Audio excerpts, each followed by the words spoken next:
Welcome back. Welcome back. We're here. It's the Bet Online Salute to Troy podcast. We got your girl, world-class class athlete, Candice David Price. We got the man, Ryan Dyroot, a.k.a. Rye Dye. And it's your boy, your host as usual, Al Rowe. We're back. So we're going to discuss a couple of things. We're going to recap what happened on Saturday. We're going to tell you, amongst all of us, we're going to tell you 5 good, 5 bad things we would love to see change. And we're going to keep moving forward. I'm going to start this thing off. Let's start with the 5 good. The 5 good things we did see on Saturday is number one.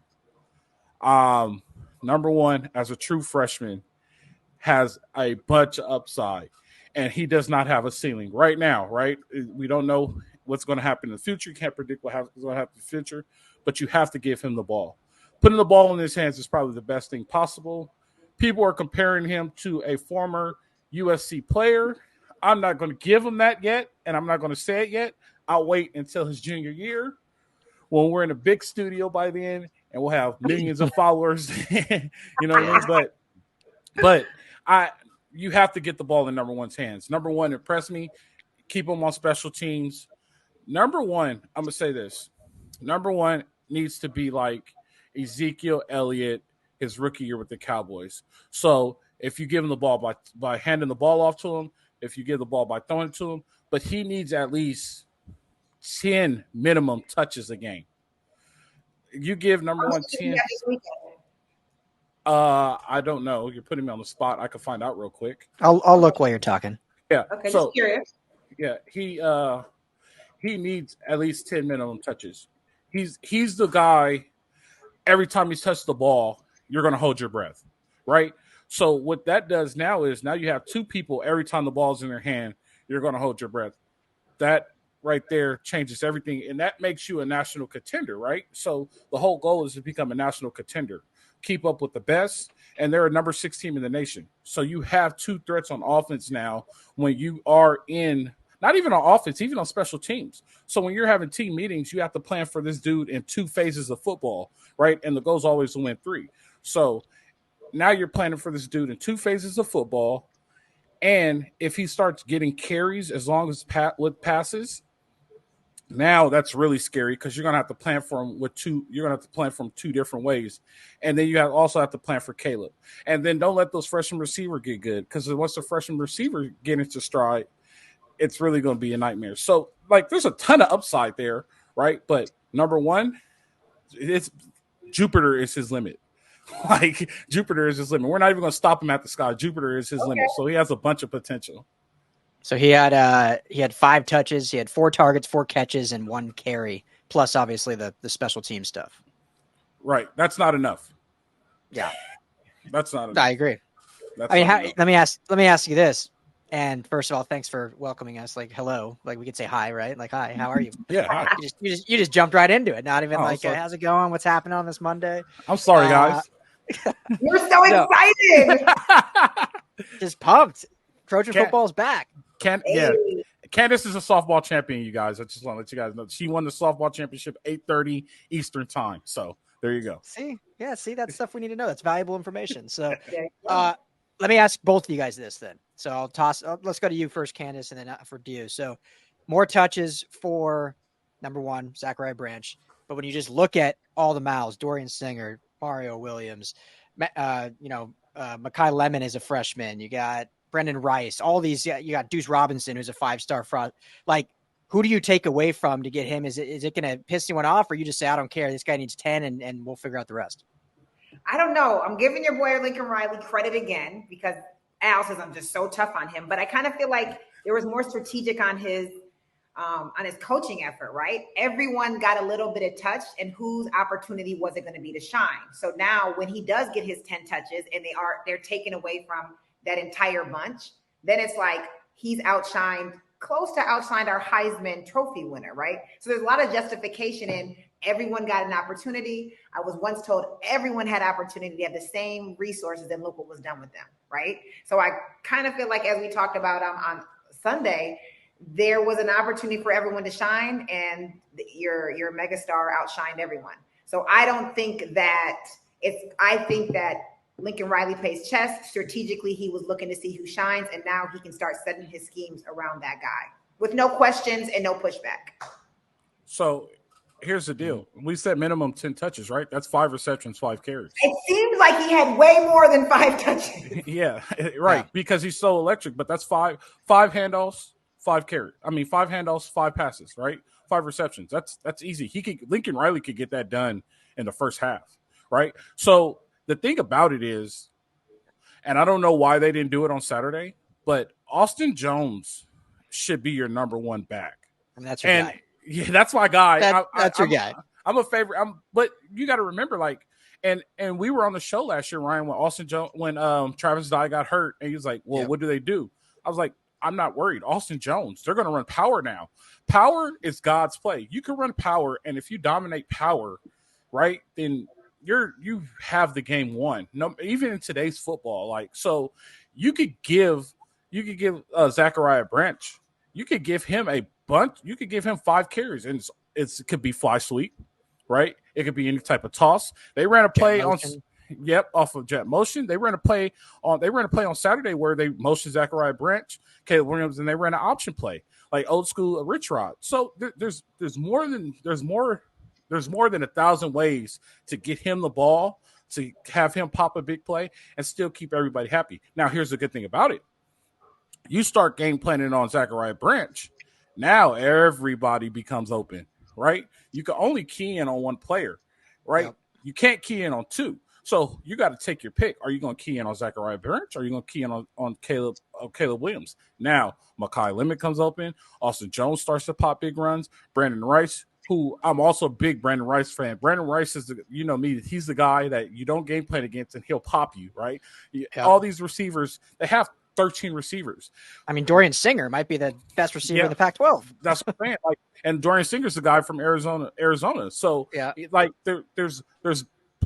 there's going to be weeks where these guys are not going to have a lot, but there's going to be weeks where these guys have a lot, right? So Zachariah Branch might only have 80 yards and a kickoff return, but Dorian Singer might have 115 yards and 2 touchdowns. So there's plenty of talent. There's plenty of ball to go around. You just have to strategically do it. And Lincoln Riley understands it, right?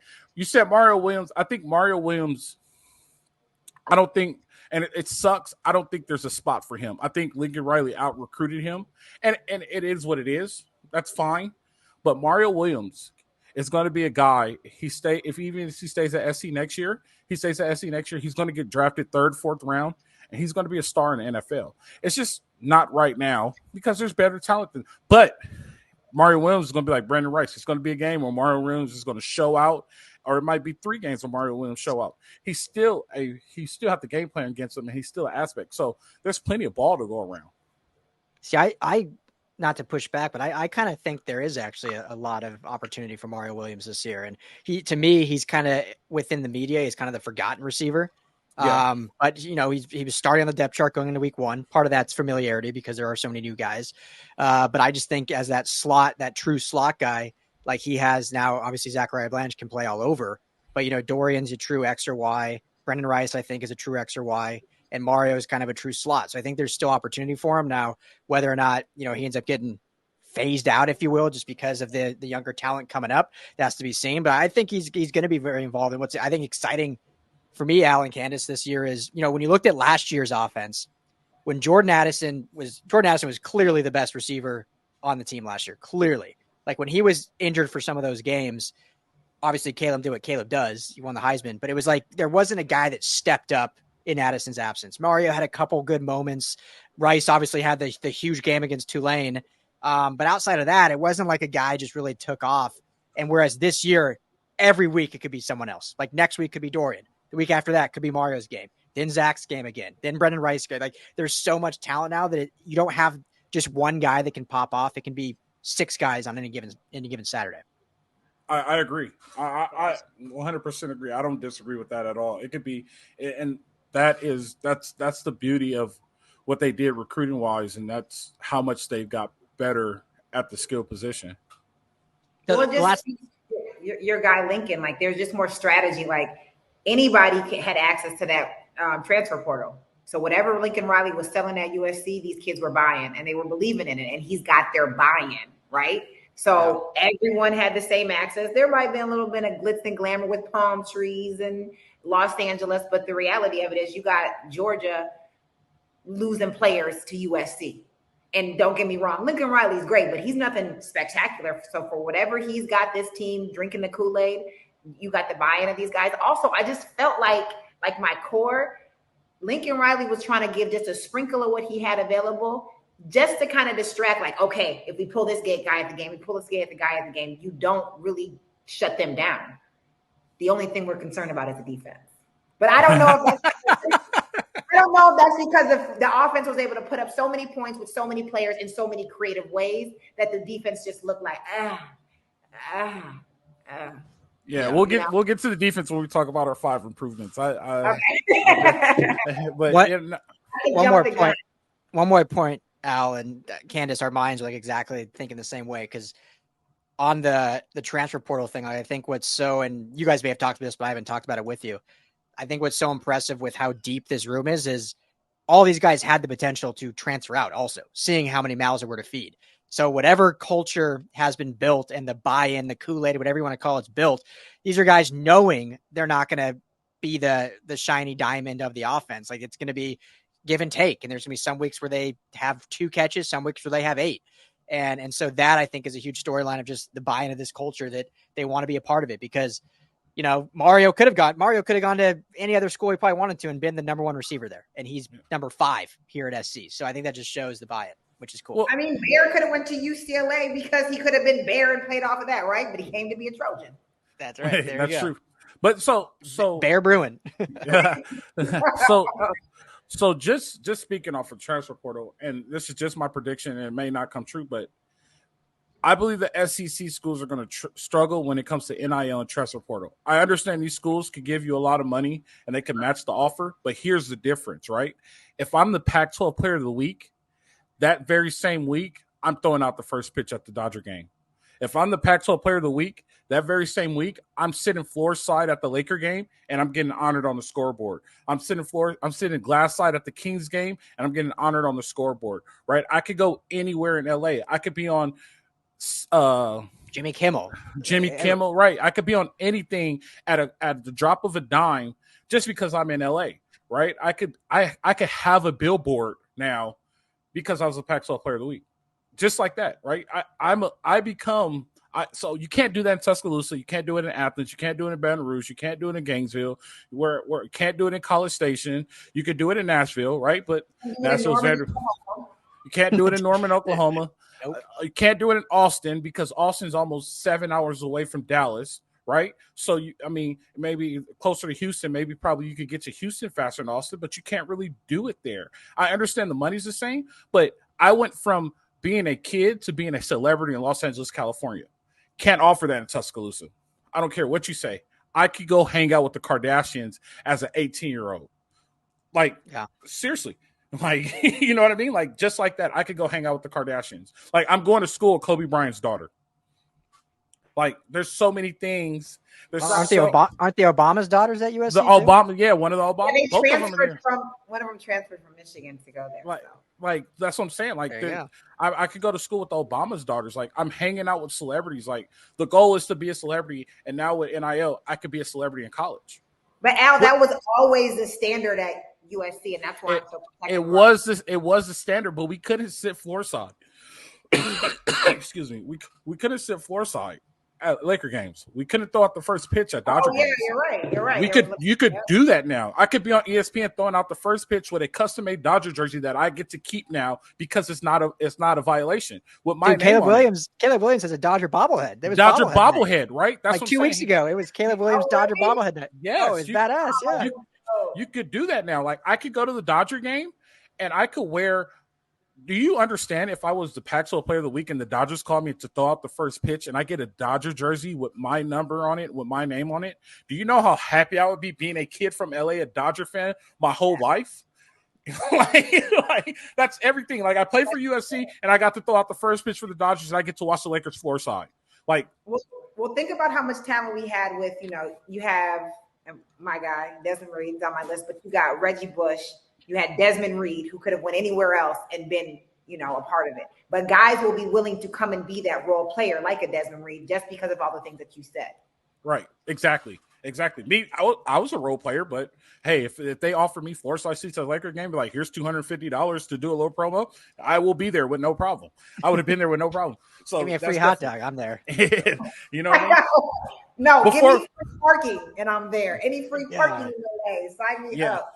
Yeah, before we move on to our next few points of the positive from Saturday, I want to remind you guys, it is the first week of college football, and the first week of college football means you have to get your bets in, get all your parlays in, covers your odor, play your money lines, and the best place to do that is BetOnline. BetOnline.ag has everything that you need up to the minute live action. They have all the latest spreads. They have all the analysis that you need. That's betonline.ag. Not only that, BetOnline will give you a 50% welcome bonus if you use promo code BELIEVE. That's BLEAV. I got it right this time, Ryan. Promo code BLEAV. Go to betonline.ag. That's where the game starts. All right, let's move forward. Another good thing that I saw. So I went back watching YouTube. Those safeties are good. Those safeties are good. Those safeties are good. Really USC good. safeties, you're saying, right? Williams and Bullock? Yes. Yeah. So watching it, I went back and watched the game from the best that I can, but those safeties are good. They're true tacklers. They're over the top of a lot of things. They blew some stuff, but I don't know if I don't know their scheme to know if they blew it or if the corner blew it or something wasn't there. But for the most part, those safeties are good. And here's the good thing about those safeties. They're young. Those are young dudes. One of them's a sophomore. We might lose Bullock because he's a junior. And if they talk about Thursday draft, he's gone. But those safeties are good. Those safeties are really good. I take that from you because the way you were breaking down them defenses the other day, you're a pretty critical guy. So we know that they good if you say they good. Those safeties, they're really good. They're really good. And I think they were just getting their feet wet. And a lot of people don't know, it takes 4 games to get in game shape. It takes 4 games for the game to slow down for you because you've been going at practice for a whole month, going at practice speed, which is still fast, but game is faster. It takes 4 games to do that. So, like, when you see these first 4 games, you see players huffing and puffing, they're playing at a higher pace than they normally play. Here's a perfect example, Candice. When you run your very first 110 of the year, right? You're in shape. You feel good working out. You run your very first 110 of the year. All of a sudden, you get over that last hurdle, run those last meters, you cross the finish line. You're like, damn. You know what I mean? You're dragging. That's a great analogy, though. And I like how you connect that perspective because it's important to remember that everyone's not an elite athlete or even plays at the college level. So when people see that, they're like, oh, the tempo is this. Practice tempo is not nearly the same as competition. That adrenaline's not pumping. The stadium's not roaring. There's so many factors that go into a performance. So right. I feel you. So them getting their feet wet after game 4, you're going to be like, oh man, these dudes are good. They're going to be begging Bullock to stay. They're going to beg him to stay. They can do it because he could very well make a lot of money. Right. So it's a decision that he has to make. Does he want to does he want to make that money or does he want to make that money? Like, so does he want to be a jobber? Or does he still want to party at the 9-0? So those are the questions that they have to ask. Tough call. Who does I mean, I don't even know if you like doing this, Al, but I love doing player comps. It's, whatever. It's fun. Yeah. Like, is there a safety out in the NFL that you kind of see Bullock comping to? Bullock based on his size and play style? Bullock is taller than him, but they probably weigh the same. But Bullock reminds me of Bob Sanders. Okay. And that's to me, it kind of reminds me of like a Justin Simmons because Simmons kind of that wiry frame. Yeah. And, he's a better tackler than given credit, but he's not like a thumper. Right. That's kind of where I see the comp there. The only thing I'll say with the safeties is what's really exciting is Bullock's great. I mean, if the season goes well, he'll be a first-round pick. Max Williams, I think, is extremely underrated. But the fact that you have, redshirt sophomore Zion Branch, who's basically just getting up to speed from missing all of last year, and he's probably the most talented out of the whole group. And so it's exciting that he'll maybe by week 4, 5, 6, he'll be in the rotation too. Yeah, that'd be good if he had a great fall camp. That's perfect. That's a good deal. Yep. Before we move on, do you guys have anything else that you guys want to discuss that you guys are happy with from Saturday's game? Go ahead, Candice. What what's a point you loved from Saturday's game? I mean, we talked about it. I was just happy to see Zachariah. I mean, I haven't seen that type of player in a long time at USC, and I was Don't say the name. Don't say the name. We're not saying the name I yet. saw Matt compared to one of his former teammates, and I thought that was a pretty certified credential to come from Matt Leinart. So I won't say any names, but there was some we talked about it. My era, our era, they're seeing stuff on YouTube and big pads, and the game is looking pixelated. That it feels like 1970 to them, right? So to some guys, this is their Reggie Bush, or this is their Linda White. Like, they don't know that. You know what I mean? Like, I don't know Marcus Allen. I don't know O.J. Simpson. So to them, this is going to be their era. And I'm very excited about that. I just felt like USC was missing that. And again, back to your boy, Lincoln Riley, he put some stuff together. And I just feel like it's strategic again. Like, yeah, some people in California like football, but not like in the SEC, not like in the Midwest. They die for this, right? LA is about glitz, glamour, fame, fast, and explosion. So him being that electrifying player are going to fill those Coliseum seats. It's going to keep boosters happy. It's going to want donors to donate more. And we know USC is all about that. So seeing that electrifying guy out there again, it's got me excited. I'm going to have to stay up late for games now. There you go. That's good. Keep Candice up late. For me, Alfred, this I'm going to spin this in a way because it's going to sound surprising, but I'm going to spin this in a way that makes sense. And it's week 0. So we want to see improvement. There's obviously stuff to fix and get better at, but overall, I thought a positive was the rush defense. And so let me explain myself, because I know they gave 198 yards on the ground, but when you really break it down, they gave up to their main running back, Conley. They gave up one 57-yard run. Outside of that, he had under 60 yards rushing for the game. And in the quarterback, they had some broken plays where they gave up 52 total yards to him on 10 kind of broken rush plays. Outside of that, they were under 80 yards total on the day. And so those are obviously part of it. That's included in the stat line. We're giving up big broken plays. They gave up touchdowns on it. But when you look at a body of work to grow upon in week 0, I thought overall the rush defense looked more fortified. The front line with the likes of Kion Bars, Bear Alexander looked much better. I thought Mason Cobb and Tackett Curtis looked great as your second defense in the linebacker unit. So there were some issues on the edge, as we talked about on the live show. They're giving up some busted plays and obviously not doing containing the quarterback as he did the scramble drill. But those are all fixable things. I thought overall we saw the talent was much better in that middle of the defense. So maybe it's a spin job, but overall I think the rush defense looked improved, and I'm looking forward to seeing it now in week 2. I 100% agree with you. So here's the difference. Week 0. Yeah, week 0. That's a wild thing. So yeah. So here I agree with you. And people don't understand how good Bear Alexander really is. And people don't understand how explosive he really is until you see him in person. Bear Alexander looks like one of those freak athletes. Bear Alexander is about 6'6", but he looks like he only weighs 220, and he moves fast. And so the difference between this year's defense and last year's defense is they gave up a lot of runs up the middle. The big runs weren't up the middle. The big runs are on the edge. So they weren't able to run up the middle. And that's because of Bear Alexander. And tell me the defensive tackle. I'm sorry, Ryan. You're muted. Jeez. My daughter's crying in the bathtub outside. So, no, Bear Alexander, Kion Bars, and Jack Sullivan were kind of there you go. mainstays. So those guys do make a difference. Now I will tell you this: number 13 is good. Number 13 on defense is good. Mason Cobb, is a dude. I haven't seen anybody run sideline to sideline at SC. Well, I will say this. Dang, who was the linebacker last year? Number 10, Ryan. Oh, Raylan Goforth? Raylan Goforth. I'm going to give you guys a disclaimer. I'm not good with names, with rosters, so good thing we have Ryan on the show now. Ryan's the guy, yeah. Ryan, you need to be working in election fact-checking stuff because your stuff is solid. So Raylan Goforth. It's in the press box, so I have it all in front of me all the time, so that helps. Raylan Goforth ran sideline to sideline last year. I thought he was I was hoping he would have stayed because he would have been really good, beneficial to the defense this year. But Mason Cobb plays like Ray Maluga. There's no stopping him. That's a ferocious guy. Yeah, it's 100%. He led the Big 12 in tackles last year. I mean, he's 100% the whole time. When you watch You're already seeing glimpses of this.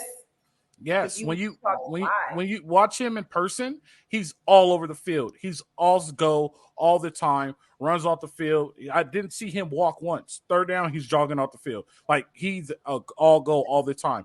13 is really good. So schematically, he's put in bad positions in my opinion, but him playing like football, him as a football player, great pickup. And he's going to be a key to the success for USC. Here's a fun Mason Cobb story that's like the most USC thing ever. So I was at Pac-12 Media Day back in July out in Vegas, and it was him and Caleb and Lincoln were the three guys out there. And first of all, you can just tell how stoked he is to be at USC. Like he would not wipe that smile off his face. Like you love when you see kids that are just so excited to play football for the Trojans. And he was, just thrilled. He was just smiling ear to ear. But one of the first questions was like, how you liking your time at SC? Like, how's it going? And his response, I'm paraphrasing, but basically like, oh, it's been great. I love the culture. It was cool coming to Vegas. We flew in on our private jet, blah, blah, blah. I was like, that's the most USC thing ever. Coming in on your private jet, just Lincoln, Caleb, and Mason Cobb flying, they're not flying coach at SC. I was like, that's so SC. I love it. Very SC. That's so funny that they can say that now. Because they wouldn't have been able to say that when a couple. Yep. So before we get to the negative, we always start with the positive. Before we get to the negative, Candice, did you have breakfast this morning? Sadly, I did. I did. I didn't. I'm waiting on my re-up. I didn't. I took AG1. So did you? I had AG1 this morning. I always go with AG1. Why do I go with AG1? Tell me why AG1 is that deal. Because, first of all, AG1, I have to be on the job site 5:30 in the morning, right? AG1 has all the vitamins, all the nutrients, all the antibodies that you need in order to have great gut health. But it also keeps you full, tastes great, and it keeps me from stopping at a drive-thru on my way to work at 5:30 in the morning for a quick breakfast. It gets me through that 9 a.m. wall for those people who work early in the morning. Know by the time 9 a.m. comes, you get hungry again. I'm still able to power through and have enough energy. And I know that I'm putting something into my body that is good for me and it's not preservatives and all the salty food. AG1 is offering 5 free travel packs with your first purchase, as long as vitamin D, and if you join them today, they will also give you a welcome pack. If you want to try AG1, go to drinkag1.com/SaluteYourTroy. And once again, that's drinkag1.com/SaluteYourTroy. Your girl Candice loves AG1. She loves AG1. Yes. Al, I'm going to just tell you people right now, if you don't have AG1, have a couple days with it and have a couple days without it, okay? Because I'm waiting for the second re-up, and I had a figure 8 donut and a Celsius, and my day has been very terrible, okay? My weight room performance was like this. I love that AG1. I wish I would have had that in college. Heck, I've been giving it to my high school football players. We're number 25 in the country, number 1 in the state of Michigan. Just had to pub that. And they eat hot Cheetos and Faygo. So I'm trying to tell you. Breakfast and Skittles because Marshawn Lynch did it. But that's a whole other thing. I'm just trying to tell you, if you don't have AG1, get it in your life. Quit playing with yourself. Cut your grocery bill and your Starbucks. You'll be thanking me later. And then take that extra money and bet. And where should they bet, Al? Let's bet online. BetOnline.ag. Promo code BELIEVE. Look at that. Say it with the chest. I got this over here. Company girl. All right, here we go. So we're going to move into the bag, and I'm going to start this off. So I'm not going to start where you think I'm going to start. I think Lincoln Riley was too conservative on offense this past Saturday. When he started, he was really. Explain yourself. I am. When he started, he was really conservative. He wasn't running his offense. They moved down the field on the first drive just because they were better than San Jose State. But Lincoln Riley gets into these things at times to where he wants to get cute. So he wanted to show off all his new toys instead of just going and doing what he does. So he was kind of showing off his new toys, and it wasn't really the time to show off his new toys. Like, just do what you do and go dominate. Right, so the second half came and he really got into his mode, and then the score suits for itself. And he does that at times. He gets fancy sometimes, and that's kind of his kryptonite, to where his mind is always going and he has these new ideas and he wants to do these new ideas, but he just needs to go with what works, right? It's kind of the Sean McVay syndrome. Sean McVay does it with the Rams all the time. Yeah, like he wants to get pretty like run power with Austin Jones. Austin Jones is a downhill back. Like, just run power with Austin Jones. You don't have to give him all this other stuff. Run power, run counter, run inside zone. That's all you have to do with Austin Jones. He'll get you 6, right? And then eventually he'll pop one for you. He might not score a touchdown, but he'll get about 45 for you, and that's what he does, right? Get the ball in space to all these other guys. Like, he just gets real cute, like some coaches will say in the industry. You wanted to see all that in game 0. That's what you wanted to see. No, I just wanted to see him just do what he does. Like, he didn't have to show off his new toys. Like, if he just let the kids play and not get real cute and try to get creative. You think I think he was the coach in me sees him letting these kids play, and now he can really build around that because he let him play in the second half. In the first half, it was kind of like, man, like, this needs to really get going. It was kind of stagnant for a little bit.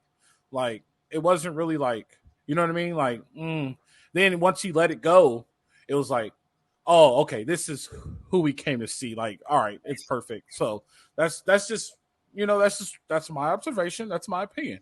Yeah, and you're a coach and a former athlete and a Rose Bowl champion and everything else. So your eyes are very critical. That's the beer goggle students the second quarter. They're like, wait, what happened? Definitely. Yeah. I agree with you. Just to play devil's advocate, like, I see it as, and this is no disrespect to a San Jose State or a Nevada next week, but you see it all the time. Like, you use this first game to kind of really get a feel of like what you have in certain instances. Like, how good Caleb is, how good Dorian Singer can be, how good Austin Jones is, but you want to see like, okay, where does Zachariah really fit within this offense? Like, how do we utilize Mario Williams in this? Which starting 5 on the offensive line are going to be our starting 5 up against Utah in like week 8, right? Like, we're rotating 8 right now. So I agree with you, but if I'm just playing devil's advocate, I see it more of he's almost using that first half as like an extended practice just to like really iron out who's going to be your next. That sounds so disrespectful to a San Jose State who's actually I was just about to say that. You said no disrespect to San Jose State, but then you guys are in practice. Because why USC is paying him $2 million to come down to the Collie to play. Thank you. They got a nice Cash App drop straight to their account. They not mad about it. Is that what the payout was? $2 million? Oh, I have no idea. More than that. Oh, I have no idea. Probably more. USC inflation. It was $2 million when they played Fresno State, and Reggie ran it up 72 points. That's not flying anymore. So if we get a beat down on national television, you're gonna pay us right. Week 0, everybody's watching us. No one else. So yeah.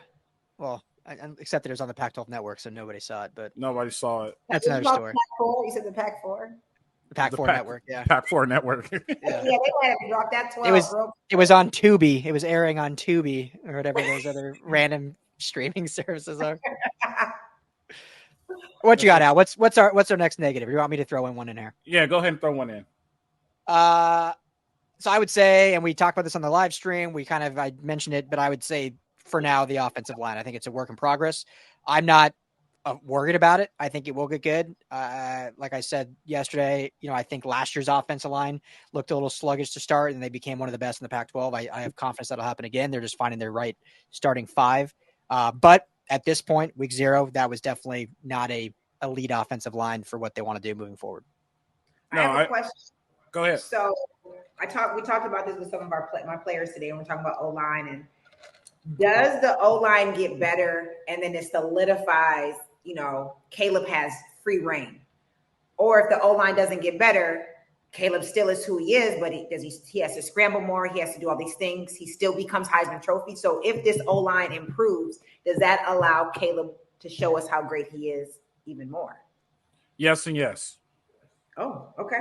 I agree with you. The O-line gets better than – so here's a couple of things that kind of – I don't know if people paid attention to. There was a couple of times where Caleb was just in the pocket. They dropped 8 and nobody was open because there's only 4 receivers that had 8 people in coverage, and he was just in the pocket, and he didn't scramble. Like, he legit, kept his eyes downfield, like, all right, I'm going to throw the ball. But he was unable 9 seconds. Yeah, he was unable to throw the ball, and so he just scrambled. So that's the thing that people. That is one of Caleb's biggest, like that's one of the best things he does is the fact that he keeps his eyes downfield the whole time. Even when he's scrambling, his eyes are downfield. And you could compare him to another quarterback in the NFL, a 2-time Super Bowl champion, who kind of does the same thing. But I think Caleb does it. I don't know if he does it a little bit better because they play on 2 different levels. But for college, he does it. He's one of the best in college to do it right now because the way he keeps his eyes downfield. So if he has 5 in front of him that's protecting him and nobody's open, he's going to have a bunch of rushing yards, right? If he doesn't have 5 that's protecting him, he's still going to have a bunch of rushing yards. But here's the difference. If he doesn't have 5 protecting him and you send a 6-man pressure and you're dropping 7 and somebody comes open, he'll have passing yards too, right? So that's the good thing about him. When he scrambles, it also breaks receivers open, like Ben Roethlisberger. That's my other point. To their inefficient line, his strengths, he plays off of that. So right. if you take it away and give him this safe, nice pocket with this great offensive line, you're right. He still makes plays happen, but just throwing that out there. But here's the thing: if you don't protect him, what's the biggest thing that you have to worry about? Injuries. There you go. It's him staying healthy, and you want him to stay healthy. We don't want a Pac-12 championship from last year again. Like we don't want Sugar Bowl they were in. We don't want that last year. Yeah. We want a 100%. Alamo. It was Cotton Bowl. Cotton Bowl. I have like faint PTSD about what the bowl even was. Yeah, it was. Yeah. So Cotton. We don't want another Cotton Bowl. Like we want a college football playoff appearance with a healthy Caleb Williams, right? So we get a healthy Caleb Williams, that changes everything. You get an unhealthy Caleb Williams, so the whole goal is we want the line to get better, so Caleb Williams stays healthy. There we go. So that's how you put it. Another thing I'm going to bring up is, here's one thing I'm going to bring up. I'm going to bring up 2 things for the defense. Here's my first thing for the defense. One thing, but 2 things? We're on to the improvements, right? We're transitioning. The improvements, yes. Here's the first thing about the defense. We're on number 3 improvement, yes. Yeah. Okay. Here's the first thing about the defense. And it's week 0, right? So as it being week 0, first game of the year, you're getting playing shape, you're getting your feet wet, you're playing in front of 63,000 people. It might have been the first time for some of them. It's the first time in a long time that you've done it. You have to eliminate the big plays. There were a lot of big plays given up by the defense, and that was just blown coverage, lack of communication, new guys on the defense. You have to talk. You eliminate the big plays, like Ryan said earlier. They didn't really give up a lot of big running plays, right? They gave up 1 big running play. You eliminate the big plays, you go into that low percentage play to where you want to start throwing the ball. You take care of that. That's fine. You know what I mean? They have to eliminate big plays. And I'll give them a pass. And that's the thing, that's a coach, more of a coaching point. Like, hey, y'all want to get better? Eliminate the big play. You start eliminating the big play, we start giving up less than 28. Just like that. They eliminate the big play. The scores, what was it, 52-14 on Saturday? Like, you easily get rid of 2 touchdowns. So just eliminate the big play. And I think once you eliminate the big play, I think there'll be a lot of ease on the defense of criticism. So that's where I am with that one.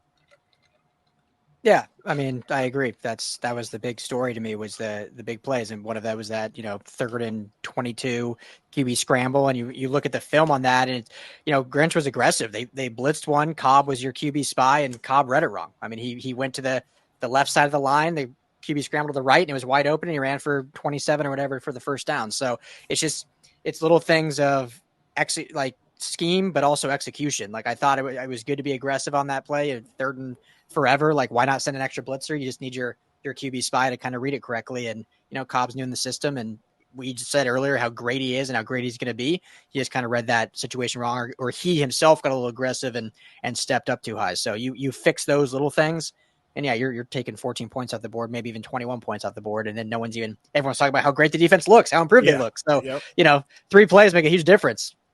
I mean, do you know his name, Ryan? The QB from San Jose? I don't want to mess it up. Cordario. He was decent. He was pretty good. Yeah, he's good. He's been there. He's been there a while. He's good. Yeah, I thought he was. I mean, I thought he was pretty good, and I don't know. I guess I'm just trying he's a senior, so I mean, he's been there. He probably played SC 3 years ago when they were here. Low-key COVID. Let's just keep it real. These COVID kids out here, they're like literally 27 years old. So he could be a super COVID team. They're not 27. They just got one extra year. They get 6 years instead of 5. Imagine if I can go back and get a COVID year. I'll take a COVID. COVID.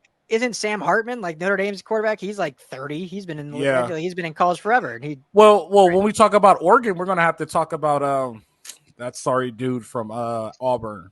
Oh, Bo Nix, yeah, Bo Nix, and then the quarterback from Utah. They've been there 37 Cam years. Rising. They're like the Shane Battiers of college football. Don't go away. So, so the second thing I'm going to say is this is where I'm going to get hard. Alex Grinch gets paid too much money to have such a bad scheme. It's a little frustrating, and maybe it works. You know what I mean? And I look at the stuff, and a lot of people say, well, when he got to Oklahoma, he got better. He got the defense better. Yeah, he did get the defense better because they were giving up a bunch of points. But they're not the goal is to be elite, right? And he's not putting them in a situation schematically for them to be elite. They went and got talent. I'm not taking that away from them, but just schematically, like the scheme is not sound to me. And maybe I just need to sit down with him, and I would love to. No, seriously, I would love to sit down with him. Like, just talk to me and tell me what you do and how does this work, and why are you doing it, and what's your theory behind this, right? And I'll be respectful about it, but I need to understand his scheme because watching it schematically, it's just not sound and puts the team in a bad situation. So, like, to me, it's just like, dude, like, you have to come up with a better scheme. Like, just stay simple. Like, he tries to get cute on defense. You can get cute on offense. You can't get cute on defense because the rules are set up for the offense to succeed. People want to see 52-49. People don't want to see 3-10. You see a 3-10 game, they say, oh, the game was so boring, blah, blah, blah, this and that. Nobody scored. They want to see a lot of points. Don't give up points. Let them score 52. Let us give up 14, and let's keep moving. I just don't like his scheme on defense. From the outside looking in and just from what I'm seeing, like, it has to get better. It has to get sound. It's just not sound, and I think he overcomplicated. And you can't overcomplicate defense. You have to keep it simple. Like, defenses are one of the things you got to keep simple because there's so much going on. Not only that, you got 4 players playing backwards, right? And then you're also reactive. So you have to react off what the offense is doing. Compared to the offense, they're not reactive. They know what they're doing before the ball is snapped, right? And you're guessing. Like, you have to put them in the best situation possible and keep them from overthinking. And I think there's a lot of overthoughts, a lot of checks, and it just isn't sound to me. Yeah, that's me on my soapbox. That's been the storyline with him. Yeah, it also seems like the fans aren't happy with this Grinch guy as well. I mean, I just did a little bit of scrolling, and I'm like, you don't want LA fans not liking you. Especially some of them actually know football, but a majority of them just have money and want to see a good game. Yeah, it's tough because he's such a just person. He's a good dude. I love interacting with him as a media because he's one of those, you have those coaches, right? You ask a question and they give you a 5-word answer. Like Alex Grinch every answer is 5 minutes long because he's going overboard, telling you exactly what they're trying to do with the scheme, with their players, who they're evaluating. He's giving you names on everyone. He's extremely respectful. So it's I really do like the guy, but it's just not good enough for what USC should be. And it doesn't even, the sad thing is it doesn't have to be a top 5 defense. They just need to be top 50. That's all they need to be. Is if they're a top 50 defense, this is a national title team. Yeah. And that's the name of the game, right? So when the players are balling, your boy Cobb and Bear, they get the recognition. The offense is balling. You guys named 17 offensive players, and we rarely mention, Lincoln Riley. Yeah, sure, he's got some strategy, but we highlight this player. So that's just the name of the game. No one's blaming those 18-year-old boys out there for maybe the miss, the reads, the tackles, whatever. Al's been very fair. We don't know. But Alex, you a grown man. We're going to need you to tighten up, okay? We need this good donor money. USC is a private institution, okay? Do you know what the USC theme is this year? Every I don't know if every sports team, but football, you always have a theme or a quote for the year. Do you know what it is? Mm-hmm. No, I don't. It's the longer it goes, the better we get is their theme. Because last year, remember they were last in the league in fourth quarter points. They gave up 10+ points per game. Obviously, the Tulane game was, a collapse in the fourth quarter. So that was like the big theme at Media Day. And, we'll see if it comes to fruition. It's hard to say this week because it was all, backups in the fourth quarter. So we can't really put anything on that. So we'll see how that actually looks going forward. See, that's just overthinking. You know what one of our models was when we was there with Coach Carroll? Finish. No, they went into that. And this is all just, now we're getting to like philosophy and Socrates and stuff, but they kept saying like, we don't want to have the mantra of finish because that's saying we're looking at the end goal. Like we're saying, as long as it goes, we're still getting better. So this thing could go to double overtime, triple overtime. Like we're not looking at where's the finish line and then we let up. We're looking at just like we just keep getting better. So I bought into it. I was hyped up. Okay. I respect it now that they got you drinking the Kool-Aid, Ryan. They got you. I'm drinking it. Be right there to prove it. Hey, that's just right. Finish. Stole my kid. I don't know. I like finish. I don't know. Especially as an athlete, you like to have that in. Sometimes over time. But I mean, you're a world class sprinter, so you legit have a finish line. Like there's a legit finish line. Legit. And in football, it's like you don't want to look at it like we're trying to get to that zeros on the clock. It's like no, we're just going full board, like no matter what, past the whistle. I get that though, because at the end of the day, you don't know where you're going to finish because you can only control, right, the 12 games you have on your schedule. Well, 13 now if you include the championship. So you don't know where you're going. And now you have to play a game to get to the national championship. So I respect it. I'm drinking the Kool-Aid too, Candice. I respect it. I'm with it. You got the glass.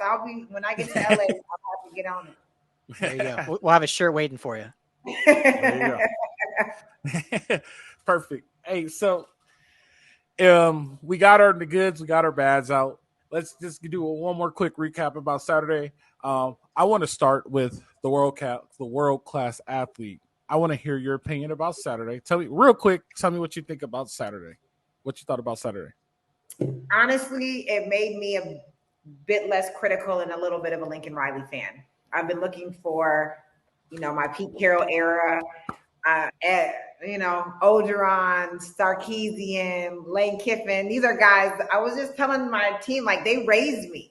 I was in the locker room with them. I was doing two-a-days. Like these were coaches that would come out to the track, and Pete Carroll and Keyshawn Johnson would like take my dog. I mean, it was like true family. So I had a lot of skepticism towards Lincoln Riley.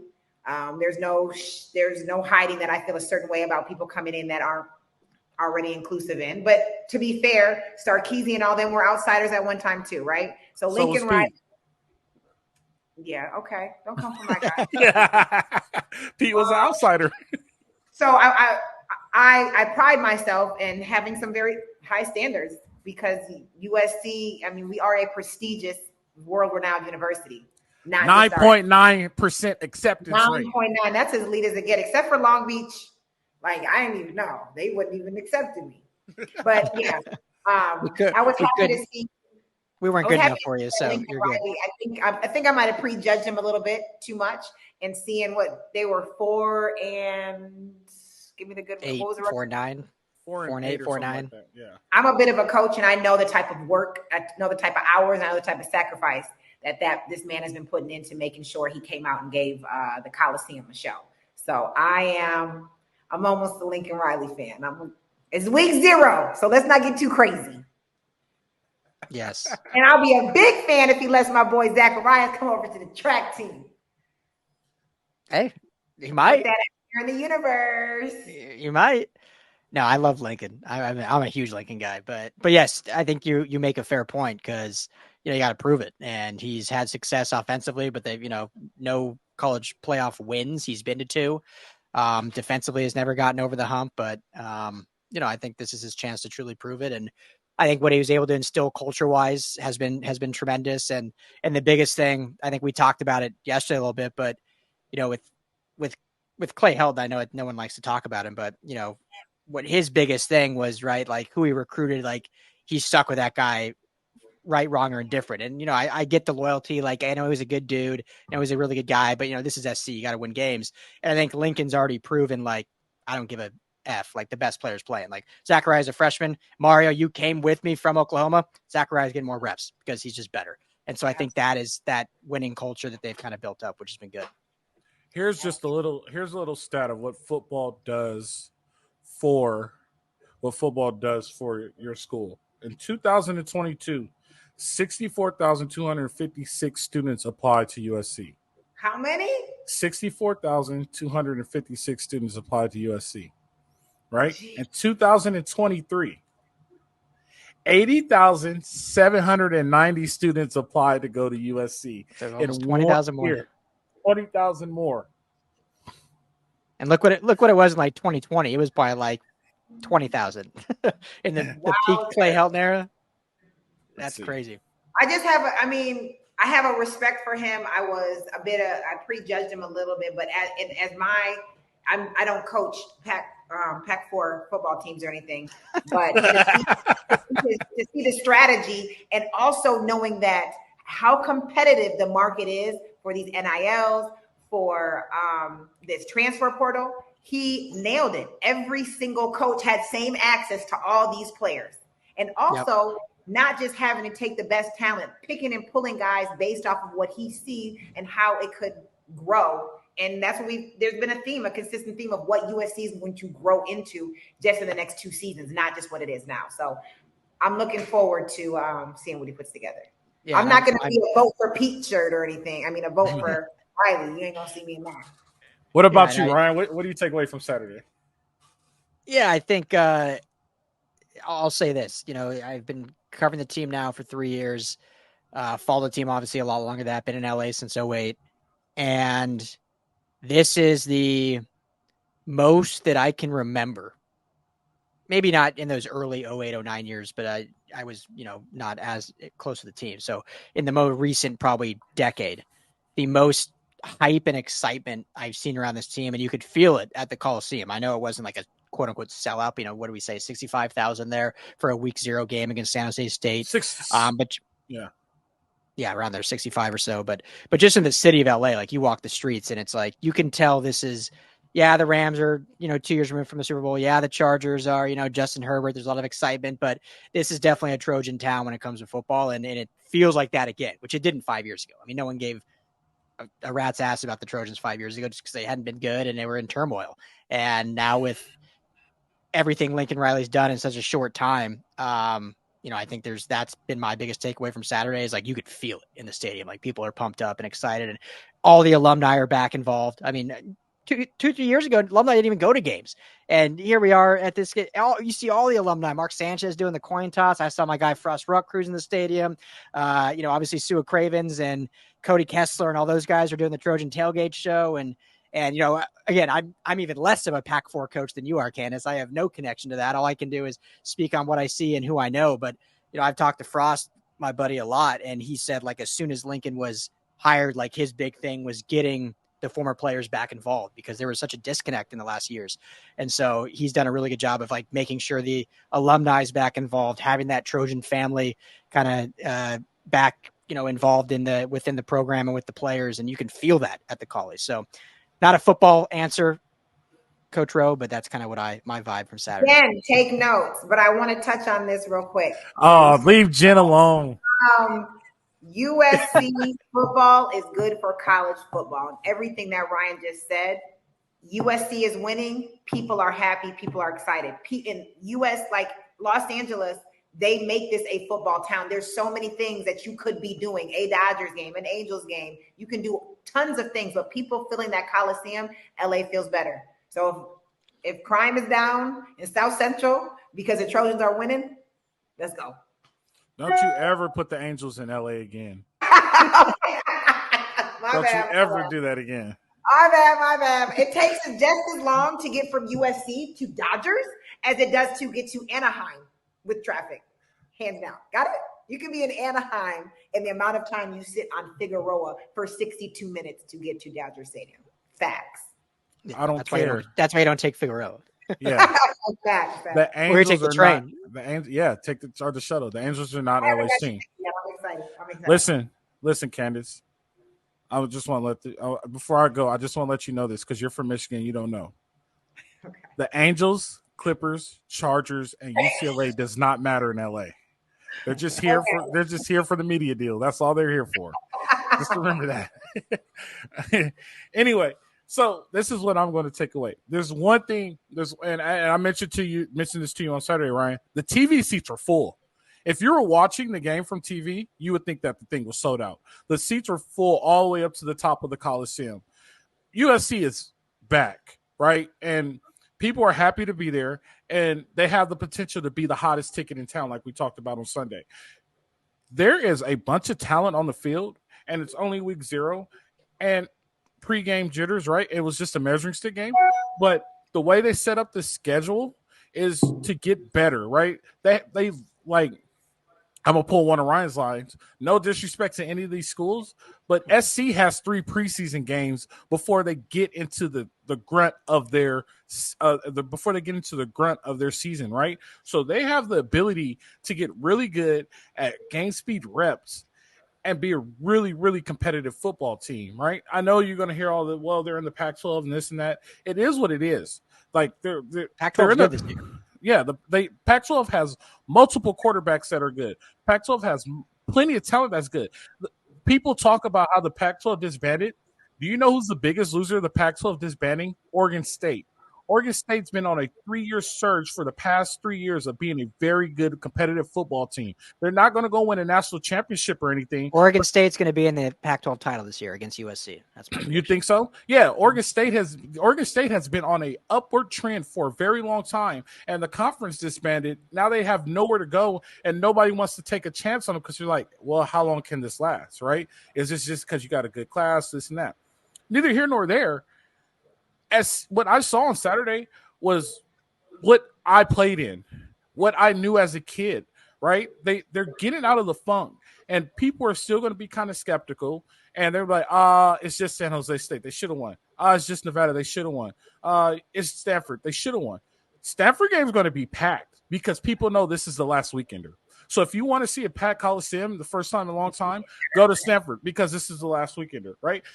You're going to get into the crux of the season and figure out that this is a legit football team. By the time they come back from Boulder and they have to play Arizona, and Arizona has a very good quarterback, that's going to be their first true test. I'm not worried about Colorado, Shedeur Sanders, and all that. He was sorry at Jackson State. He's not going to be good in the Pac-12. But Arizona, first test. Then they have to go to Notre Dame. Then they have to play Utah. Then they get a break with Cal. Then they have to play UW. Then they have to play Oregon. Then they have to play UCLA. They're going to go through a gauntlet from October 14th to November 18th. They're going to go through a gauntlet for a whole month.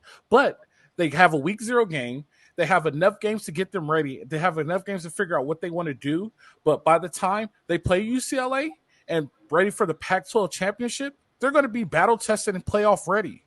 Like, this is not just a team that everybody is like, oh, they're just a Pac-12 team. Nah, this isn't just a Pac-12 team. This is a national contender, and they have the talent to be a national contender, right? I may be critical, but I was taught in one of my trainings at work, if you're gonna reprimand, you got to give a bone. Here's the bone that I'm going to give. They are a national championship contending team.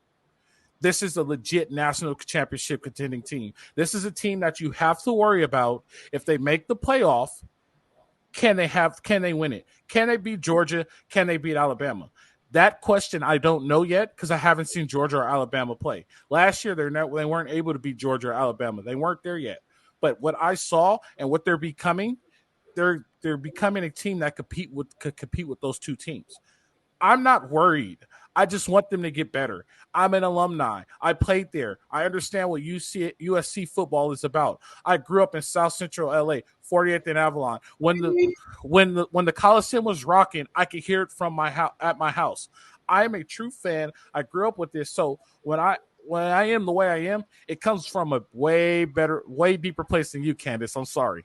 But at the end of the day, you're right. I had to marry myself in Los Angeles. There's all. But at the end of the day, they're where they need to be. Me too. They're where they need to be, and they're in a good spot.